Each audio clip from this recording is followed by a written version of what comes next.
This is the Human Action Podcast, where we debunk the economic, political, and even cultural myths of the days. Here are your hosts, Jeff Deist and Dr. Bob Murphy. Ladies and gentlemen, welcome back. Once again, it is the Human Action Podcast, joined by my co-host, Dr. Bob Murphy. Bob, how you doing today? Doing well, Jeff. Thanks. Well, last week the show was about losing control of money, the idea that money seems unbound or almost undefined in our society because governments, especially Western governments and Uncle Sam, are producing so much of it, either in the form of actual fiscal currency or debt. And, you know, right out of that show comes an excellent example this week in the news from an economist named Mariana Mazzucato. She's an Italian. She teaches at University College London, and she basically came on and was speaking in the context of German military aid to Ukraine, wherein the German chancellor, without involving Parliament, by the way, just came and told Parliament that he was going to anoint another 100 million euro to send to Ukraine for their war effort. And she was saying, well, see, here's an example of how during wartime we can just print money. And so we have to get away from this idea of austerity. We have to stop treating sovereign national governments like a family. Treasuries operate differently because they're sovereign. They can issue currency. So they don't have, a household has to go out and raise an income in order to spend. She says governments don't have to do that. They can simply print the money. So we have this old-fashioned idea that governments get money either by taxing or by borrowing.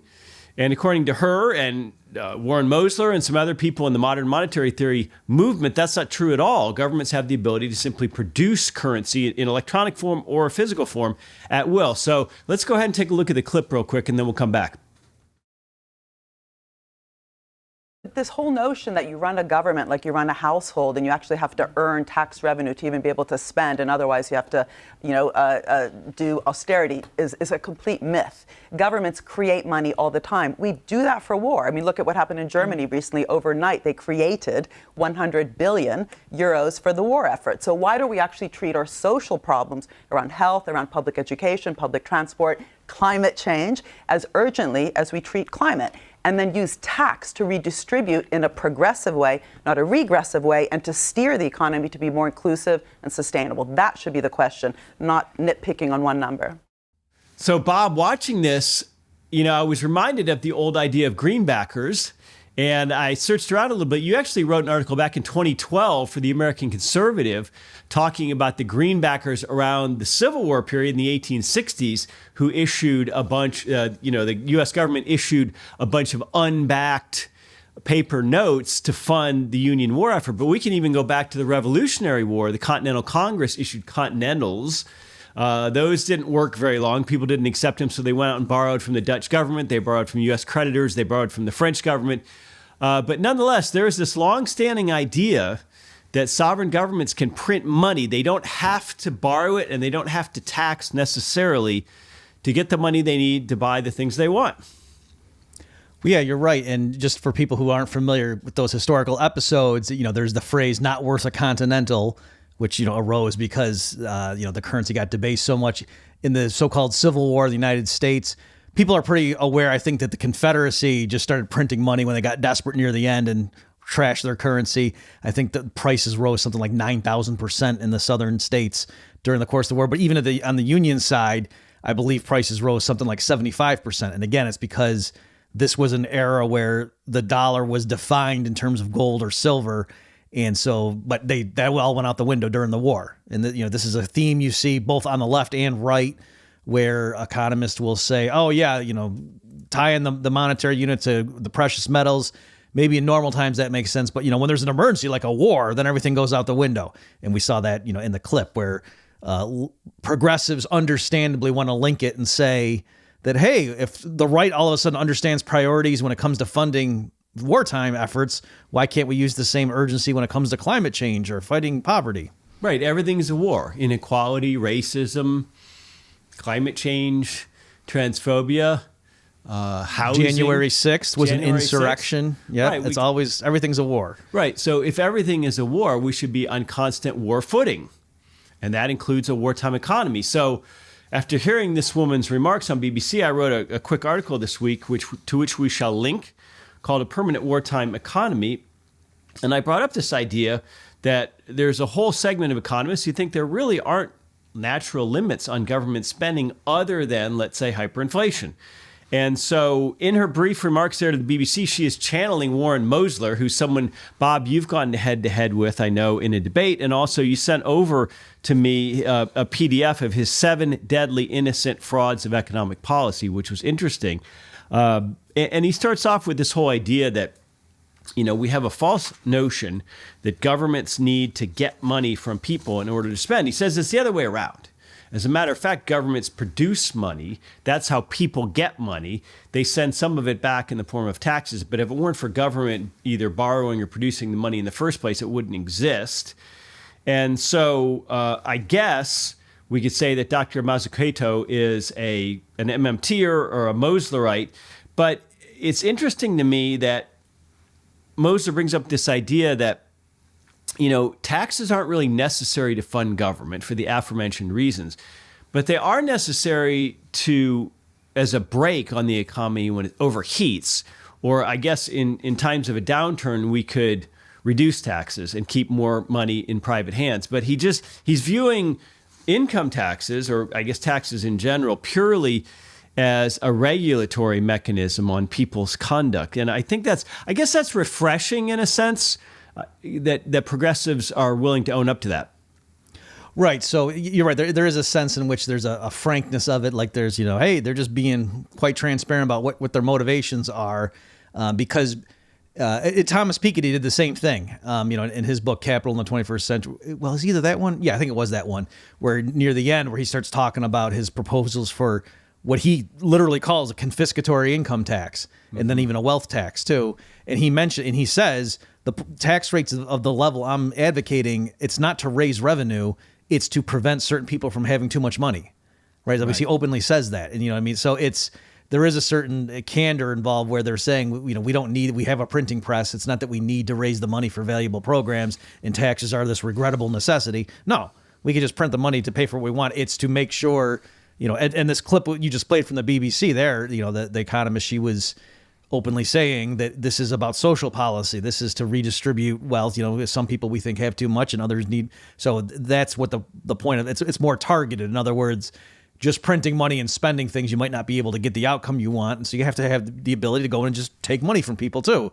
And, that's why not leave that option on the table? So there is that element. More generally, though, yes, that I debated Warren Mosler. We'll put a link, folks, if you want to see it. And there is it's a very interesting rhetorical style they have. The MMTers, they come off and just say, we're just explaining how the world works, and it's this idea that there's a budget that's necessary. That's not true. And when it comes to governments with the printing press, so it's a bit funny because I remember even as a high schooler reading free market economics. Murray Rothbard, people like that, they all said there's 3 ways the government can finance spending: taxing, borrowing, or printing money. So this isn't some new alchemy that the MMTers are letting us know about. People knew that monetary inflation was a way to pay bills, and the problem was that doesn't create real wealth. That just taxes the public in terms of their ability to use money to buy things. So it's just redistributing resources through a different mechanism. And I think we should point out that Mosler is a fund guy. He's not an economist per se, and I assume pretty successful and wealthy. And he was a pretty good-natured guy in the debate, if I recall. Oh, yeah. He's an interesting guy. I interviewed him on my own podcast. He's a fascinating guy. He invented cars that were, it wasn't like the Indy 500, but cars that were in some race somewhere that he designed. He's an interesting guy. And you're right. I think he was like a bond trader or something when he just, maybe like the late 70s, early 80s, something like that, if I'm getting the timing right. And yeah, he was just looking at the Fed accounts and things and just all of a sudden was noticing patterns and kind of just flipped things around. So again, where they're coming from when you first hear it, and I mentioned this too in the review I wrote for Mises.org on Stephanie Kelton's book, it's, they just kind of flip things around. And so when you first hear it, it's like, oh, no, it's not that the government needs to tax to get money to spend. It's that their deficit spending is where the new money comes from. Otherwise, how would anyone have any dollar bills? And if you just thought the world began with, in 1913, that might make sense. But historically, no, money existed before governments printed fiat money. And so, it just shows that as a matter of history, these sort of like glib demonstrations by which they seem to prove their point are actually not correct. And so in Mosler's world, a government deficit is a private surplus. In other words, there's two sides of the balance sheet. And so if the government's running surpluses, the private sector, there's some wealth somewhere that's being created to balance it. And he uses this analogy of a referee during a sports match.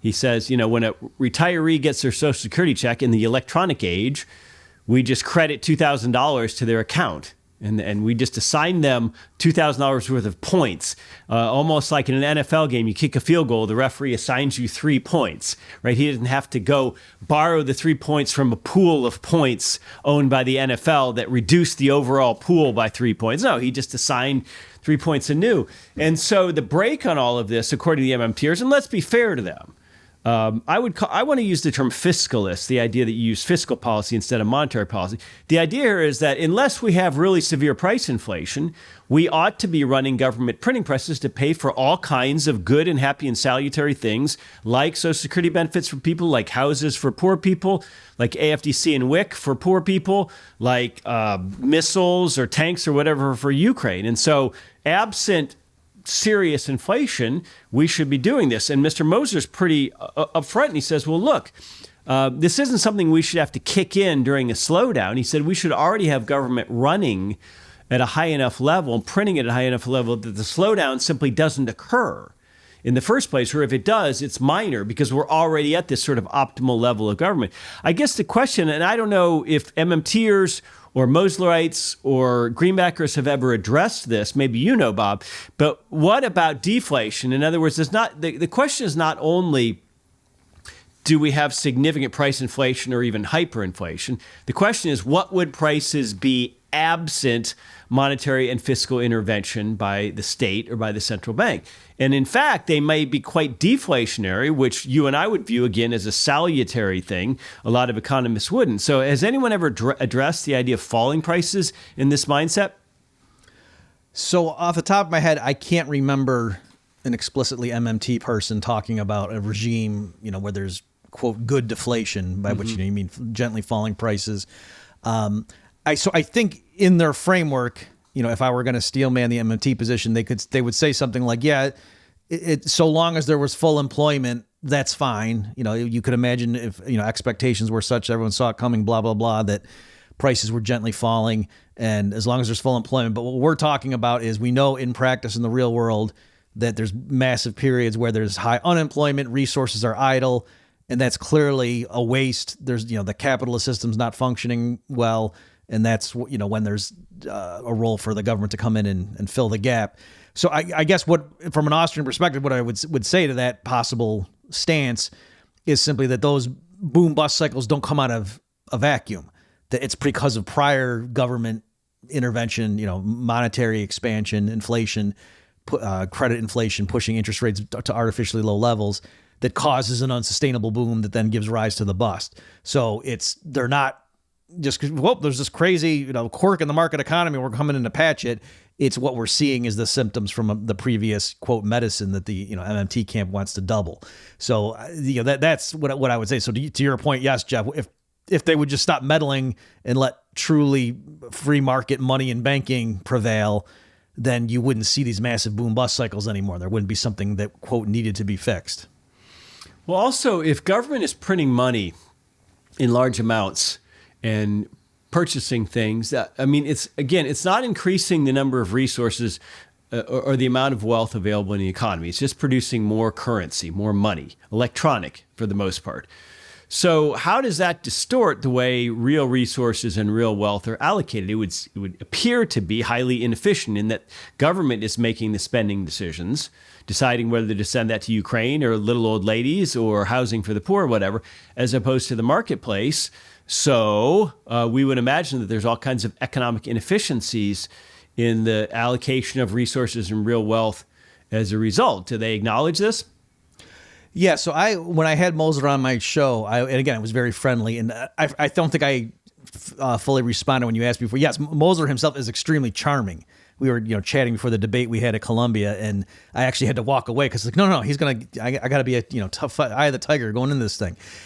So yeah, he's a super friendly guy, but I was asking him, just to get an idea of like, are we just quibbling over some rounding errors here, like when unemployment's a little bit too high, or do you think there's massive resources just left on the table in a capitalist system if the government doesn't do, quote, do MMT or implement it? Can we just easily go to Mars without cutting back on anything else? Like I think that's what I asked him along those lines.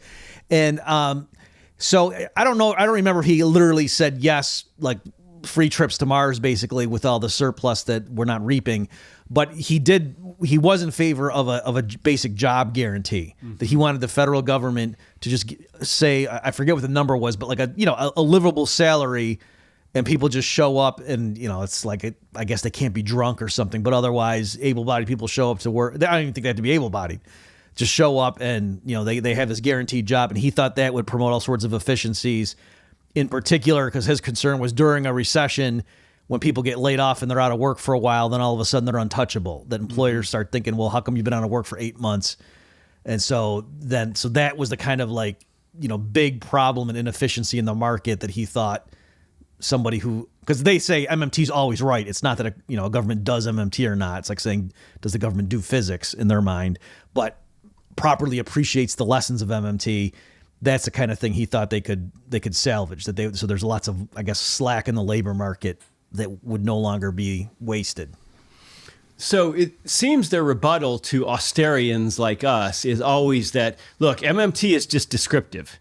It's not prescriptive. We're not making these value judgments. We're just telling you how the world works. So that's an interesting little sleight of hand. But there's also this idea that I think is overwhelmingly prevalent on the left amongst economists of a certain particular stripe, which is that in general, at almost all times, there's lots of slack in the economy. Whether that's human resources in the form of labor or, whatever capital, there's way too much capital, way too much layered labor just sort of sitting around, underutilized. And this is this inherent flaw in capitalism or the market economy. And so we need government to make all of this unutilized or underutilized capital and labor come to life and start producing. So we're always below, whatever it is, we're always below this magical amount of spending or borrowing that should be happening. Right. And so, yeah, that's, I think, the fundamental disagreement. And that's why they think, look, there's all these programs we could fund. And it's not that you'd have to cut back on these other things you like. That's this, this surplus that's just being wasted every year, this missed opportunity. Mm-hmm. And so, again, my response would be that, well, in periods where clearly there is like massive unemployment and you see empty factories and whatnot just idling, that's because there was a prior unsustainable boom. So that's not just, that's capitalism for you. Like that's due to the very types of policies that Mosler and others are recommending here. But then beyond that, suppose there really is a so-called glut of labor or, certain factories are empty. How do we know how they should be deployed, how they should be reintegrated back into the economy? You got some people out of work. They've got all possible kinds of skills, preferences. Maybe some are willing to move 3 states, some aren't. How do you decide what they should do? Well, there's no central planner that can do that. You need to just sit back and let the decentralized market process work, right? And you don't aid things by having the government come in and have sort of arbitrary, well, when I say arbitrary, I mean it's unpredictable amounts of spending here and there based on whoever is in power at the moment, right? So that's not actually aiding the reintegration process. So it sounds very callous and, you don't understand the pain, but it's still nonetheless the case that, yeah, the best medicine is to literally do nothing from the point of view of the central bank and you can cut taxes, you could do things like that if you want to get rid of regulations, but in terms of, spending per se or the monetary authorities, you're not actually doing any favors by pumping in more money that's just created out of thin air. Well, in effect, I believe Professor Mazzucato is essentially calling for a permanent wartime economy. She says, look, we can do this for Ukraine. We create money all the time. Why can't we do it for, and she brings up climate change, among other things. So if you look at the article I wrote earlier this week, I linked to an article in The Atlantic, which shows periods of debt relative to GDP in U.S. history. And so, as I mentioned earlier, the United States was literally born into debt. It was born owing lots of money for its prosecution of the Revolutionary War. And then, as the chart shows, there are various periods, especially the Civil War, World War I, Great Depression, World War II, where government borrowed a lot more and ran much bigger deficits. And I think in the Moslerite Mazzucato view, these big swings in debt would have occurred, right? We would have just ramped up spending to account for those things and then kept it at a much higher level between these conflicts or these important historical events in U.S. history like the Great Depression. And there'd be a great leveling. In other words, not only would we be more prosperous, but we wouldn't have these tremendous recessions because we would just have the money available for Uncle Sam to pick up any slack in the private economy as necessary. So you can see that there's a lot of allure to this idea. You can see why this would be politically very sellable. I mean, after all, it's a good point. Why should the federal government have to borrow money and pay interest to creditors in this circuitous fashion with a central bank and treasury debt and this sort of three-step that happens when we monetize debt by buying treasury assets from commercial banks? Why should we have all this complexity? Why shouldn't we just have Congress directing the Treasury to print X amount of money, this month or for the next 6 months or whatever it is, and then Congress appropriating that to all these different wonderful, worthy things, and that this would not only be simpler, but also more transparent? I think there's a certain logic to that. There's definitely a certain logic to it, whether you're progressive or, right-wing conservative, hard money type. I have seen some people argue. Joe Salerno, I don't want to put words in. I don't know if he actually was in favor, but he certainly was sympathetic and can understand the perspective of someone who argues, like you just said, Jeff, that, hey, there'd be more accountability. So this, right now, it's very confusing. Powell can get up there and, oh, gee, we're watching the inflationary pressures. But if it were just a matter of, no, if the government wants to run a budget deficit, then they just create that extra money. And if prices start rising too much and, gee, gasoline's expensive, meat's expensive when I go to the grocery store, maybe the public would have a better idea that, to say, oh, well, maybe that's because, we ran a $1 trillion deficit last year, just created $1 trillion extra. And so now we got to sop that up and maybe have, tax hikes and things like that, or spending cuts. So it could be, I guess, in general, I'm always leery of unleashing, new government powers. So yes, in principle, you might think that at least would be more transparent.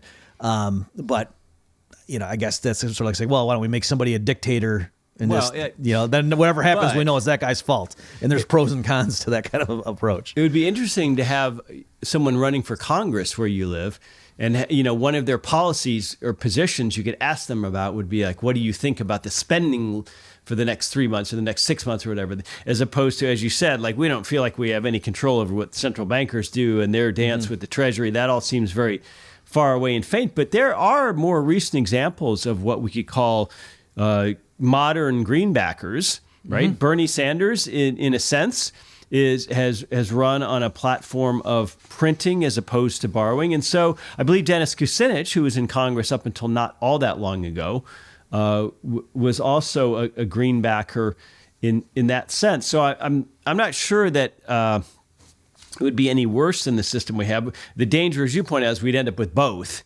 right?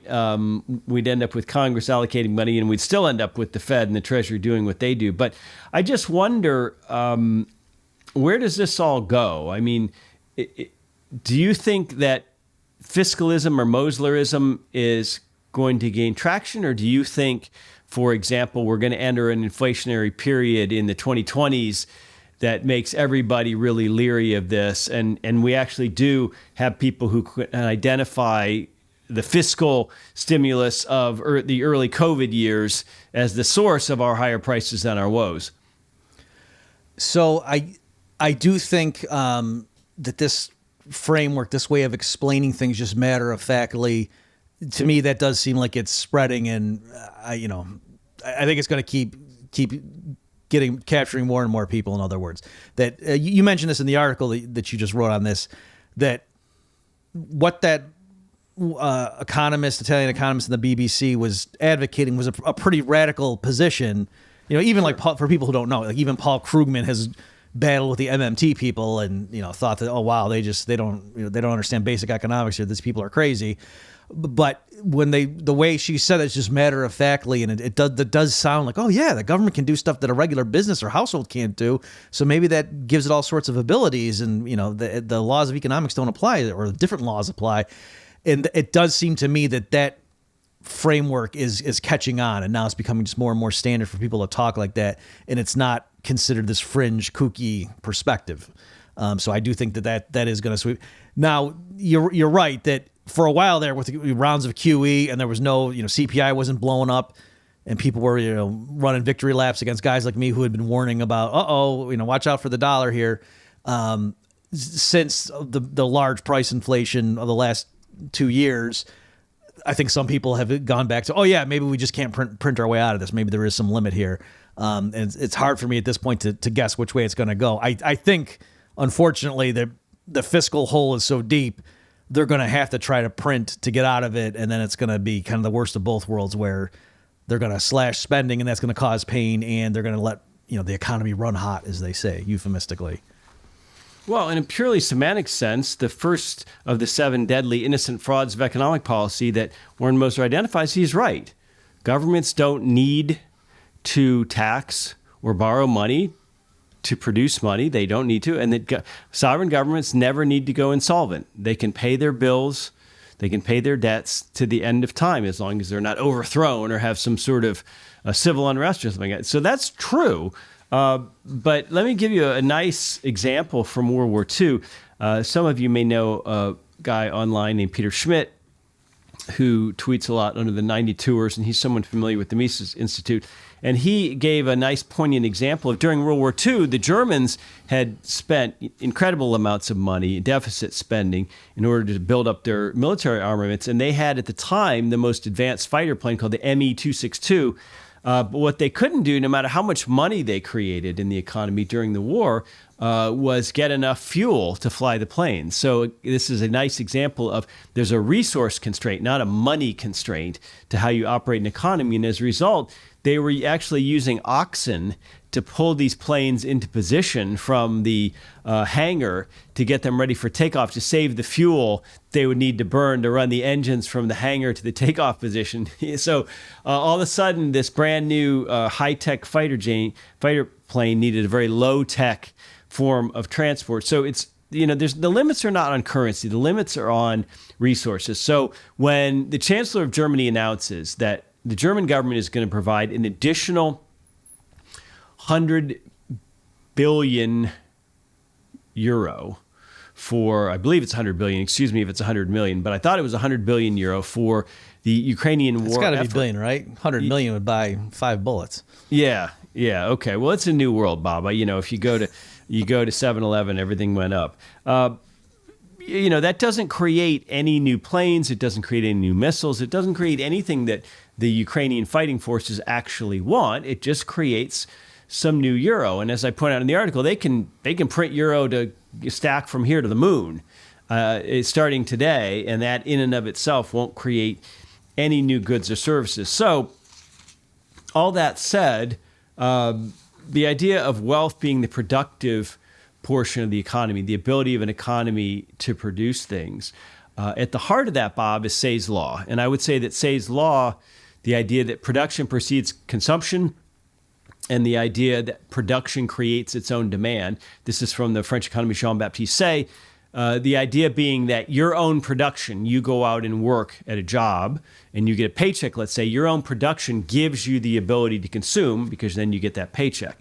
It seems to me that so much of modern economics, whether it's Piketty, whether it's Mosler, whether it's Dr. Mazzucato, whether it's Stephanie Kelton, the MMTers, is just based on trying to negate or deny the basic principle of Say's law, where so much of the Austrian viewpoint is rooted in or even founded on Say's law. So these two competing worldviews, one of them is about production, one of them is about stimulus and demand and consumption. And no matter how many new camps, no matter how many schools of economics there are, no matter whether you call it neoliberalism, it seems to me that that's the inescapable fundamental question here. that neither side has won in terms of answering. Yeah, and you're right that there was a lot of wisdom in that sort of classical tradition, Say's Law being a prime example of it, and that for somebody who just grows up reading newspaper accounts, sort of thinking of, recessions when there's a slump in spending, and gee, if only we could get everyone to go to treat it like it's Christmas every month, then you never have a downturn. And Say's insights are critical for understanding what's wrong with that. And yes, there are complications. The money has a role to play, right? It's not that we all just literally show up with the stuff we made in our shop and directly trade it for the things we want. That money is involved, and that complicates things.